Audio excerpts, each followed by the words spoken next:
റമദാൻ വ്രതം ആരംഭിച്ചതോടെ തെരഞ്ഞെടുപ്പ് പ്രചാരണ രീതികളിൽ മാറ്റം വരുത്തുകയാണ് മലപ്പുറത്തെയും പൊന്നാനിയിലെയും UDF സ്ഥാനാർത്ഥികൾ.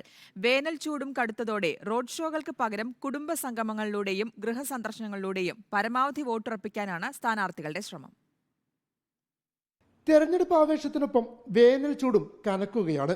ഒപ്പം റമദാൻ വ്രതം കൂടി ആരംഭിച്ചതോടെ പ്രചാരണ രീതികളും മാറ്റിപ്പിടിക്കുകയാണ് പൊന്നാനിയിലെയും മലപ്പുറത്തെയും UDF സ്ഥാനാർത്ഥികൾ.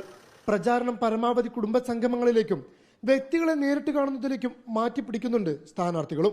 നോമ്പാവുമ്പോൾ തെരഞ്ഞെടുപ്പിന് അതിൻ്റെതായ ചില പ്രവർത്തനങ്ങൾക്ക് അതിൻ്റെ ചില സ്വഭാവ രീതികൾ വരും. നോമ്പ് അനുഷ്ഠിക്കുന്ന സമൂഹത്തിന് അല്ലാത്ത സഹോദരങ്ങളപ്പോൾ വേറെയുണ്ട്, എല്ലാവരും കാണാൻ നോക്കും.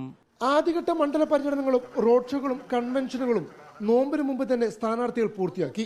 ഇനി ഗൃഹസന്ദർശനങ്ങളിലൂടെ വോട്ടുറപ്പിക്കുകയാണ് സ്ഥാനാർത്ഥികളുടെ ലക്ഷ്യം. നോമ്പ് വന്ന സാഹചര്യത്തിൽ, മാറിയ സാഹചര്യത്തിൽ ക്യാമ്പയിൻ്റെ പാറ്റേൺ മാറ്റാന്നല്ലാതെ വിശ്രമമില്ല. ദൈവാലയങ്ങളോട് വളരെ ആക്റ്റീവായിട്ട് തന്നെ ചെയ്യാൻ വിചാരിക്കുകയാണ്.